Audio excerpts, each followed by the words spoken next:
ஊடக நபர்களுக்கும் பத்திரிகை நபர்களுக்கும் வணக்கம். இன்றைக்கு காவிரியின் குறுக்கே கர்நாடக அரசு மேகதாது அணை கட்டுவது குறித்து பல்வேறு விமர்சனங்கள் பத்திரிகையிலும் ஊடகத்திலும் வந்து கொண்டிருக்கின்றன. அனைத்து இந்திய அண்ணா திராவிட முன்னேற்ற கழக அரசு இருக்கின்ற காலகட்டத்திலேயே, அதாவது 2018ஆம் ஆண்டே உச்சநீதிமன்றம் காவிரி நதிநீர் பிரச்சினை குறித்து தெளிவான தீர்ப்பை வழங்கியுள்ளது. அந்த தீர்ப்பின்படி கர்நாடக அரசு ஒவ்வொரு ஆண்டும் தமிழ்நாட்டிற்கு உச்சநீதிமன்றம் அளித்த தீர்ப்பின்படி மாதாந்திர வாரியாக கர்நாடக அணையிலிருந்து காவிரியில் தண்ணீர் திறக்கப்பட வேண்டும். ஆனால் உச்சநீதிமன்றம் தீர்ப்பு வழங்கிய பிறகும் கர்நாடக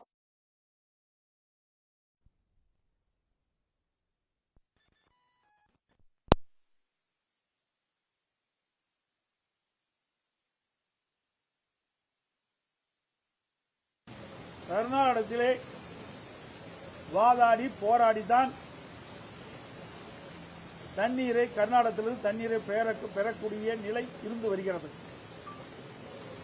தற்போது புதிதாக கர்நாடகத்திலே முதலமைச்சராக பொறுப்பேற்றுள்ள முதலமைச்சர் அவர்கள் மேகதாதிலே அணை கட்டியே தீர வேண்டும் என்று பத்திரிகையிலும் ஊடகத்திலும் செய்தி வெளியிட்டுள்ளார்கள். இது வன்மையாக கண்டிக்கத்தக்கது. இது குறித்து நான் 31/7/2026 அன்று ஒரு தெளிவான அறிக்கையை நான் வெளியிட்டிருக்கிறேன். மேகதாது காவிரியின் குறுக்கே மேகதாதில் அணை கட்டப்பட்டு விட்டால் டெல்டா மாவட்டம் பாலைவனமாகிவிடும். தமிழகத்தில் 20 மாவட்டத்திற்கு காவிரி நீர் குடிநீர் ஆதாரமாக விலகிக் கொண்டிருக்கின்றது. இப்படி இருக்கின்ற இந்த சூழ்நிலையில் கர்நாடகத்தில் புதிதாக பொறுப்பேற்றுள்ள முதலமைச்சர் அவர்கள் 2 மாநிலத்திற்கும் நல்லுறவுகளை சிதைக்கின்ற விதமாக இப்படி கருத்தை வெளியிடுவது கண்டனத்துக்குரியது. அதோடு இன்றைக்கு தமிழ்நாட்டில் புதிதாக அமைந்துள்ள தமிழக வெற்றி கழகம் ஆட்சி அமைந்திருக்கின்றது.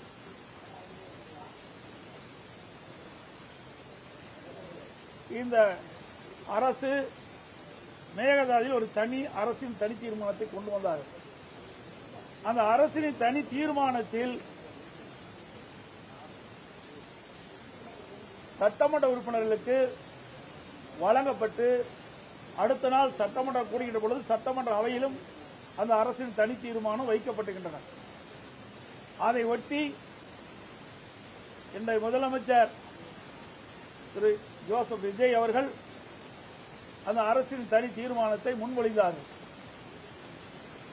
பிறகு அவருடைய கட்சியினர் வழிமொழிந்தார்கள். விவாதம் விடப்பட்டது. எதிர்வரிசையில் இருக்கின்ற கட்சித் தலைவர்கள் அந்த விவாதத்திலே பங்கு பெற்று அவருடைய கருத்துக்களை தெரிவித்தோம். எதிர்க்கட்சித் தலைவர் திரு உதயநிதி ஸ்டாலின் அவர்கள் பேசுகின்ற பொழுது ஒரு கருத்தை தெரிவித்தார். அந்த கருத்தின் அடிப்படையில் முதலமைச்சர் அவர்கள் தங்களுடைய பதில் உரையில் நடுவர் மன்றம் அமைக்கப்படுவது குறித்து கருத்தை தெரிவித்தார். இது தவறானது. ஏற்கனவே அரசின் தனி தீர்மானத்தில் எது முன்மொழியப்பட்டதோ அதைத்தான் அவர் பதிலுரையிலே தெரிவித்திருக்க வேண்டும். ஒரு திருத்தத்தை மேற்கொள்ள வேண்டும் என்றால் சட்டப்பேரவை விதி 104 கீழ் என்ன திருத்தம் மேற்கொள்ளப்படும் என்று அவை தலைவருடைய அனுமதி பெற்று அவையில் முன்மொழிய வேண்டும்.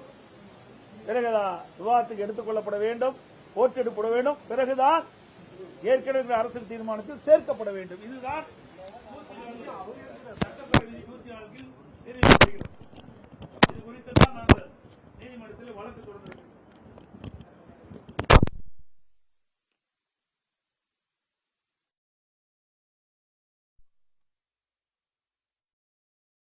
காவிரி நதிநீர் பிரச்சனை குறித்து ஒரு தெளிவான தீர்ப்பை கொடுக்கப்பட்டு விட்டது. அதோடு பத்திரிகையிலும் ஊடகத்திலும் செய்தியில் வந்து கொண்டிருக்கின்றன. திரு கர்நாடக முதலமைச்சர் அவர்களும் செய்தி வெளியிட்டிருக்கின்றார். 5ஆம் தேதியோ அல்லது 3ஆம் தேதியோ அல்லது 5ஆம் தேதியோ தமிழக முதலமைச்சர், தமிழ்நாட்டுடைய முதலமைச்சர்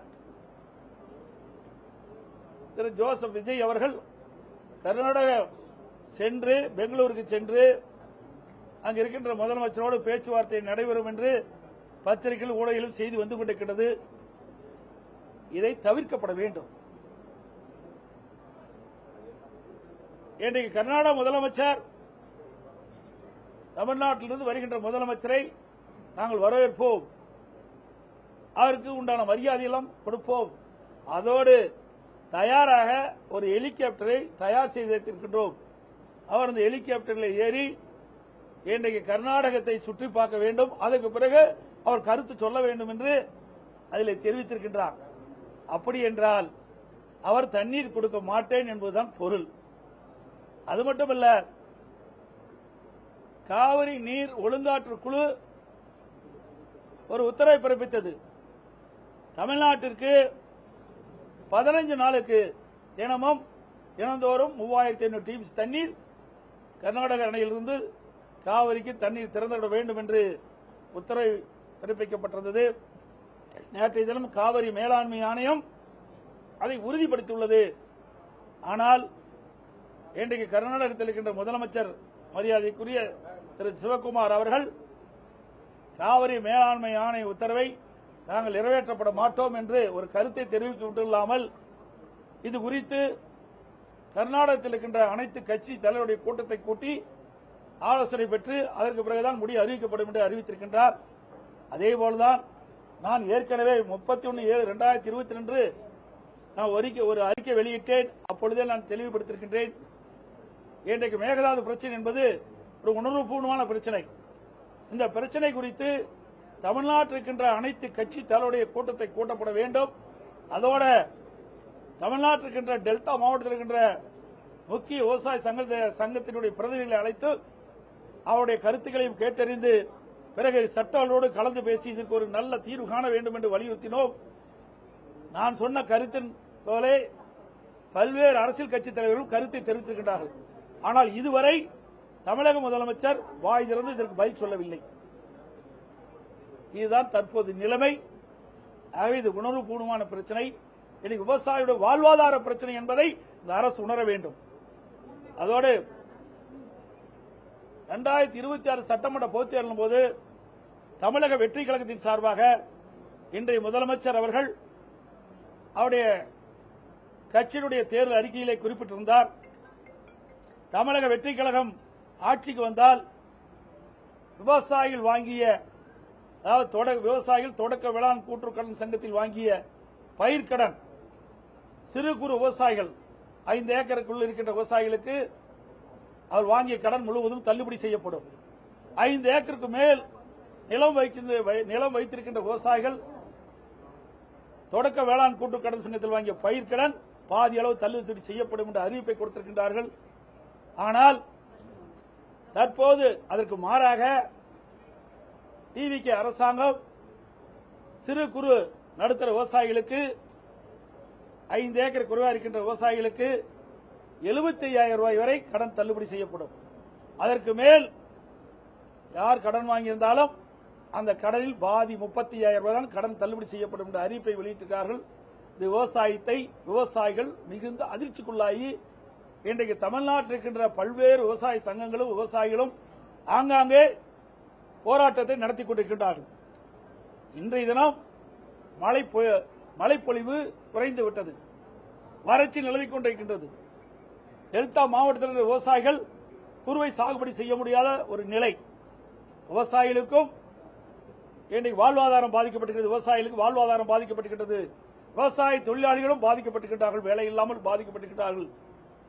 ஆக இந்த அரசு, தமிழக வெற்றி கழக அரசு 2026 சட்டமன்ற பொதுத் தேர்தலில் விவசாயிகள் கொடுக்கப்பட்ட வாக்குறுதி நிறைவேற்றுகின்ற விதமாக வறட்சி நிறைவேற்ற காரணத்தினால் இன்றைக்கு பாசனத்திற்கும் காவிரியிலிருந்து தண்ணீர் கிடைக்காமல் டெல்டா இருக்கிற விவசாயிகள் கடுமையாக பாதிக்கப்பட்டிருக்கின்றார்கள். தமிழ்நாட்டில் இருக்கின்ற அனைத்து மாவட்டத்தில் இருக்கின்ற விவசாயிகளும் மழை பொழிவு இல்லாததால் விவசாய பணிகள் கடுமையாக பாதிக்கப்பட்டிருக்கிறது. விவசாயிகளுடைய வாழ்வாதாரம் கடுமையாக பாதிக்கப்பட்டிருக்கிறது. ஆகவே இந்த அரசு 2026 சட்டமன்ற தேர்தலில் கொடுக்கப்பட்ட வாக்குறுதி நிறைவேற்றுகின்ற விதமாக அந்த கடன் தள்ளுபடி செய்ய, முழுமையாக கடனுடைய விவசாயிகள் கடன் முழுவதும் தள்ளுபடி செய்ய வேண்டும் என்று வலியுறுத்துகின்றேன். 6ஆம் தேதி நடைபெறுகின்ற வேளாண் பட்ஜெட்டிலே இன்றைய முதலமைச்சர், இன்றைக்கு இருக்கின்ற அரசு அதை அறிவிக்கப்பட வேண்டும். கொடுக்கப்பட்ட வாக்குறுதியை நிறைவேற்ற வேண்டும் என்றுதான் கேட்கின்றோம். காலத்தினுடைய கால சூழ்நிலை வறட்சி நிலவுகின்றது. வறட்சியால் விவசாயம் செய்ய முடியாது. போதிய தண்ணீர் கிடையாது. டெல்டா மாவட்டத்திலே தண்ணீர் இல்லாத காரணத்தினாலே விவசாயிகள் பயிர் சாகுபடி செய்ய முடியவில்லை. தமிழகம் முழுவதும் மழை பொழிவு இல்லாத காரணத்தினாலே இன்றைக்கு கடுமையாக விவசாயிகள் பாதிக்கப்பட்டிருக்கிறார்கள். இதையெல்லாம் கருத்திலே கொண்டு இந்த அரசு வேளாண் பட்ஜெட் 6ஆம் தேதி வருகின்றது. அந்த வேளாண் பட்ஜெட்டிலே கடன் தள்ளுபடி செய்கின்ற அறிவிப்பை வெளியிடப்பட வேண்டும். அப்படி வெளியிடப்படாவிட்டால் தமிழ்நாடு தழுவிய மிகப்பெரிய விவசாயிகளுடைய ஆதரவை திரட்டி கடன் தள்ளுபடி செய்கின்ற ஒரு நோக்கத்தோடு அனைத்து இந்திய அண்ணா திராவிட முன்னேற்ற கழக சார்பாக மாபெரும் கண்டன ஆர்ப்பாட்டம் தமிழ்நாடு முழுவதும் அனைத்து மாவட்டங்களிலும் நடைபெறும். காவிரி மேலாண்மை விவரத்துல சிவகுமார் இப்ப ஆலோசனை மேற்கொண்டு இந்த 3500 கனஅடி 10 நாளைக்கு கொடுக்க முடியாதுங்கிற மாதிரி மேல்முறையீடு பண்றாங்க. இந்த தீர்ப்பை அப்படின்னு சொல்லி எங்க மேல்முறையீடு செய்வாரு? அவர் நீதிமன்றத்தில் காவிரி மேலாண்மை வாரியத்தில் காவிரி மேலாண்மை சொல்லிட்டு நேத்து காவிரி மேலாண்மை தெளிவுபடுத்தி விட்டது. காவிரி நீர் ஒழுங்காற்று குழு அறிவிக்கப்பட்டவாறு காவிரி மேலாண்மை ஆணையம் கர்நாடக அணையிலிருந்து, கர்நாடக மாநிலத்தில் உள்ள அணையிலிருந்து 15 நாட்களுக்கு தினந்தோறும் 3500 கனஅடி தண்ணீர் திறந்து விட வேண்டும் என்று ஆணையம் தெளிவான உத்தரவு பிறப்பிக்கப்பட்டுள்ளது.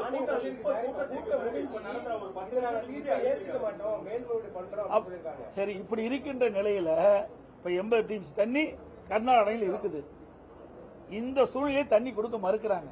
அப்படி மேகதாதுவில் அணை கட்டப்பட்டு விட்டால் குடிப்பதற்கு கூட தண்ணீர் இல்லாம போயிடும் தமிழ்நாட்டில். அதனாலதான் நாங்க சொல்றோம், சட்ட ரீதியாக ஏற்கனவே உச்சநீதிமன்றம் அளித்த தீர்ப்பின்படி காவிரியின் குறுக்கே எந்த ஒரு திட்டத்தை நிறைவேற்றப்பட வேண்டும் என்றாலும் கீழ்ப்படுகை மாநிலத்துடைய அனுமதி இல்லாமல் மேல்படுகை மாநிலம் எந்த ஒரு திட்டத்தை மேற்கொள்ளக்கூடாது என்று தெளிவான தீர்ப்பை உச்சநீதிமன்றம் வழங்கி இருக்கின்றது. அதைத்தான் நாம் வலியுறுத்திட்டு இருக்கிறோம். அதே மாதிரி தமிழகத்தில் இருக்க டெல்டா பகுதியில் கடும் வறட்சி இருக்கு. அவர் கர்நாடக முதலமைச்சரை கூட்டு வந்து விஜய் இந்த மாதிரி இது எதுக்கு தேவை? ஏற்கனவே 1986ஆம் ஆண்டிலிருந்து 2018ஆம் ஆண்டு சட்ட போராட்டம் நடத்தி தெளிவான தீர்ப்பு வாங்கியிருக்கிறோம். உச்சநீதிமன்றத்தில் தமிழ்நாடு அரசின் சார்பாக 13 நாட்கள் வாதம் நடைபெற்றது. கேரளா மாநிலத்தில் கர்நாடக மாநிலத்தின் சார்பாக 9 நாட்கள் விவாதம் நடைபெற்றது. கேரளா மாநில சார்பாக 3 நாட்கள் விவாதம் நடைபெற்றது. பாண்டிச்சேரி 1 நாள் நடைபெற்றது. நடுவர் மன்ற தீர்ப்பின் ஒட்டி உச்சநீதிமன்றம் அழகான தீர்ப்பை கொடுக்கப்பட்டுவிட்டது. இந்த தீர்ப்பு 15 ஆண்டுகளுக்கு செல்லும். அப்படி இருக்கின்ற பொழுது ஏன் மீண்டும் மீண்டும் இந்த பிரச்சனையை உருவாக்கி கொண்டிருக்க வேண்டும்? இன்றைக்கு கர்நாடகத்தில் இருக்கின்ற யார் முதலமைச்சராக வந்தாலும் தமிழ்நாட்டிற்கு தண்ணீர் கொடுக்க மறுப்பது வன்மையாக கண்டிக்கத்தக்கது.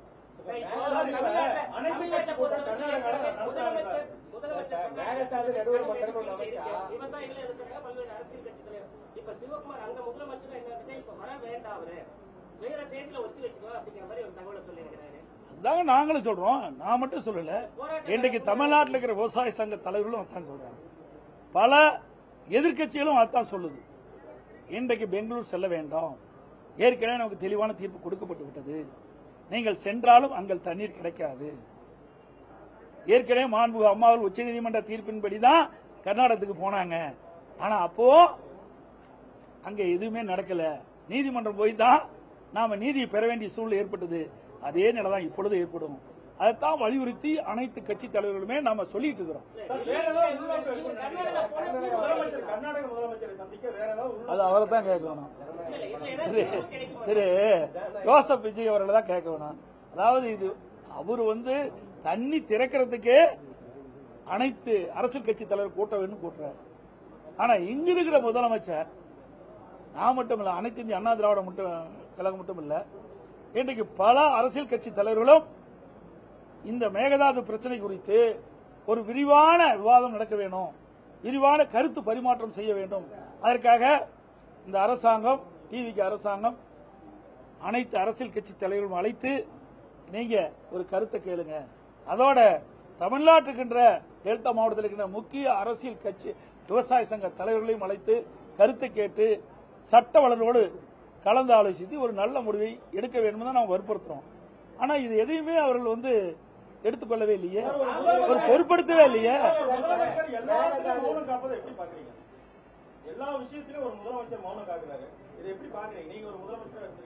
மௌன புரட்சி செய்வதிலே வல்லவர் என்றுதான் நான் பார்க்கிறேன். வேற என்ன சொல்ல முடியும்? ஒரு முதலமைச்சர் பொறுப்பு கொடுக்கப்பட்டு விட்டது, அவர் பொறுப்பை உணர்ந்து செயல்பட வேண்டும். எவ்வளவு பெரிய பொறுப்பு! 8 கோடி தமிழ் மக்களுடைய வாழ்வாதாரத்தை பாதுகாக்கக்கூடிய பொறுப்பு முதலமைச்சருக்கு இருக்கிறது. ஒரு தமிழகத்தில் ஒரு பிரச்சனை வருகின்ற பொழுது, அது உணர்வுபூர்வமான பிரச்சனை வருகின்ற பொழுது, அது வறட்சி நிலவை கொண்டிருக்கின்ற பொழுது, இந்த மாதிரி பிரச்சனை வருகின்ற பொழுது உன்னிப்பாக கவனித்து பல அரசியல் கட்சி தலைவர்கள் சொல்கின்ற கருத்தை உள்வாங்கி அதற்கு ஏற்றவாறு இந்த அரசு செயல்பட்டா ஒரு நல்ல அரசு. ஆனா வேண்டாம் விதமா செயல்பட்டுக் கொண்டிருப்பது வருத்தம் அளிக்குது.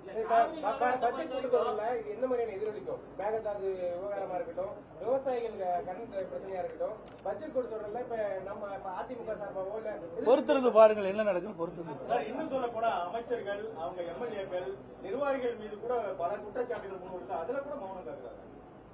நான் ஏற்கனவே சொல்லிட்டேன், மௌன புரட்சி செய்துட்டு இருக்காரு. நாங்க என்ன செய்யறது? அதாவது சட்டமன்றத்திலையும் பேசுறோம், அதுக்கும் பதில் சொல்ல மாட்டேங்கிறாரு. ஆனா அழகா அதை முடிச்ச பிறகு பதில் சொல்லிக்கிட்ட பொழுது அவர் பதில் எப்படி சொல்றாரு உங்களுக்கு எல்லாத்துக்கும் தெரியும். அதுக்குள்ள நான் போக விரும்பல. ஆனா இதுக்கு முந்தி இருக்கின்ற முதலமைச்சர்கள் அனைவருமே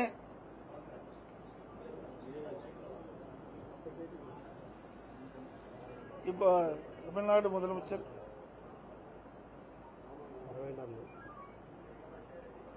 நீங்க சொன்ன மாதிரி இப்பதான் சொல்றாங்க, பார்த்துட்டு சொல்றாங்க, தமிழ்நாடு முதலமைச்சரை கர்நாடகத்துக்கு வர வேண்டாம் என்று அங்க இருக்கின்ற முதலமைச்சர் வலியுறுத்திட்டு இருக்காரு. என்ன அவருக்கு இருக்கிற கூட இவருக்கு இல்லை என்பதுதான் எனக்கு வருத்தம் அளிக்கிறது. ஏன்னா இது சரியா தவறா நமக்கு ஒரு தீர்ப்பு கொடுக்கப்பட்டு விட்டார். 15 ஆண்டுகளுக்கு இந்த தீர்ப்பு உச்சநீதிமன்றம் காவிரி நதிநீர் பிரச்சனை குறித்து தெளிவான தீர்ப்பு கொடுக்கப்பட்டு விட்டது. இந்த தீர்ப்பு 15 ஆண்டுகள் நடைமுறையில் இருக்கும் சொல்லிவிட்டது. அதுக்கு மேல நாம ஏன் அதையும் சொல்லிட்டு இருப்போம் எனக்கு ஒன்றும் புரியல.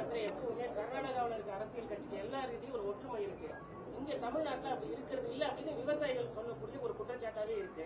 இது எப்ப சரியாகும்? அதாவது அம்மா இருக்குமோ சரி, நாங்கள் இருக்கும்போது அனைத்து இந்திய அண்ணா திராவிட முன்னேற்ற கழகத்தை பொறுத்த வரைக்கும் இப்படி ஒரு உணர்வுபூர்வமான பிரச்சனை, சென்சிட்டிவ் பிரச்சனை வரும்போது அனைத்து கட்சி தலைவர்களும் அழைத்து பேசி ஒரு தீர்வு காணுவோம். இதுக்கு முந்தைய அப்படித்தான் நடந்தது. ஆனா இந்த அரசு ஏன் மறுக்குதுன்னு எங்களுக்கு தெரியல. நீதிமன்ற அவமதிப்பு, காவிரி தீர்ப்பு அவமதிப்பு தொடர்றதுக்கு அனைத்து கட்சியும் வலியுறுத்துவீங்களா? நீங்க தமிழக அரசு வலியுறுத்த வாய்ப்பு இருக்கா? சார் அதான் அனைத்து கட்சி கூட்டத்தை கூட்ட மாட்டேங்கிறாரு, அப்புறம் எங்க போய் வலியுறுத்த முடியும்? கூட்டினா தானே அடுத்த பிரச்சனைக்கு போக முடியும். சார் இப்ப நெல் விளைச்சல் குறைவால் ஏற்கனவே இப்ப 30 ரூபாய் ஒரு கிலோ அரிசிக்கு விலை ஏறி இருக்கு சார். இன்னும் குறுவை சாகுபடி நமக்கு குறைய வாய்ப்பு இருக்கு. இந்த மாதிரி நிலையில பல்வேறு அந்த நெல் ஆலைகள்லாம் மூடப்பட்டிருக்கு. இப்ப என்னதான் பண்ணுவாங்க சார் இந்த தமிழக அரசு? இந்த கேள்வி அவருக்கு தான் கேட்கணும். நாங்க இது மாதிரி விட மாட்டோம் சார். வறட்சி வருகின்ற பொழுது அந்த வறட்சியை எப்படி கையாள வேண்டும், அந்த வறட்சியால் மக்கள் எப்படி பாதிக்கிறாங்க, விவசாயிகள் எப்படி பாதிக்கிறாங்க, விவசாய தொழிலாளர் எப்படி பார்க்கறாங்க, பொதுமக்கள் எப்படி பாதிப்பாங்க, இதையெல்லாம் கண்டறிந்து அதற்கு தேவையான முன்னேற்பாடு நடவடிக்கை நாங்கள் எடுப்போம். இதே 2014 வறட்சி வந்தது. இப்படி வறட்சி வருகின்ற பொழுது எந்தெந்த மாவட்டத்தில் வறட்சி அதிகமாக பாதிக்கிறது, எந்தெந்த மாவட்டத்தில் நிலத்தடி நீர் குறைவாக இருக்கிறது, எந்தெந்த மாவட்டத்தில் குடிநீர் பிரச்சனை ஏற்படுது, இதையெல்லாம் ஆய்வு செய்து அதற்கேற்றவாறு நாங்கள் நடவடிக்கை எடுத்தோம். இன்றைக்கு சென்னை மாநகரத்தில் தண்ணியே எல்லாம் வந்தது. நாங்கள் ரயிலில் கொண்டு போய் தண்ணி கொடுத்தோம். இன்றைக்கும் அதே மாதிரி வரப்போகுது.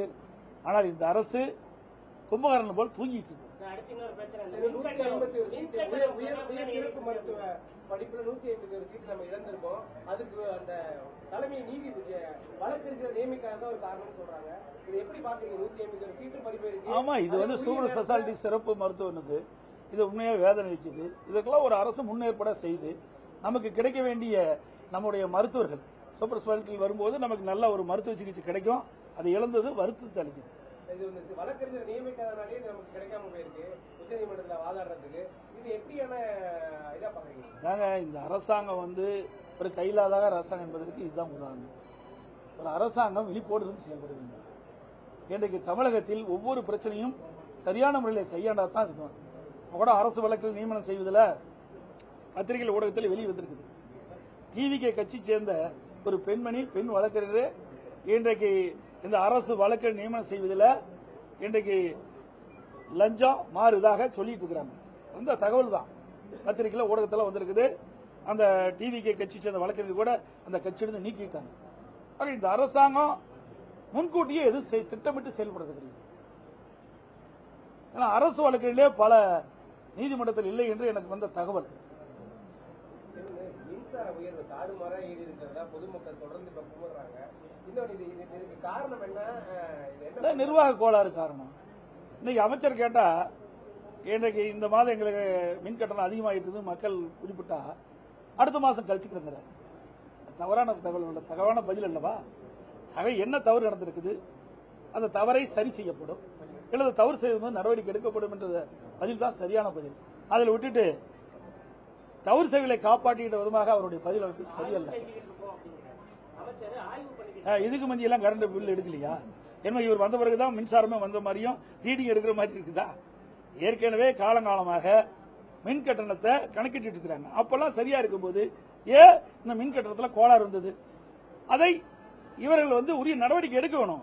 அதுக்கு பதிலாக நீங்க அதிகமாக பணம் கட்டிருக்கிறீங்க, மின் கட்டணம் அதிகமாக கட்டிருக்கீங்க, அடுத்த மாசம் அதை கழிச்சுக்கலாம்னு சொன்னா அது எப்படியான பொருத்தமான பதிலா? சரியில்லை அந்த பதில்.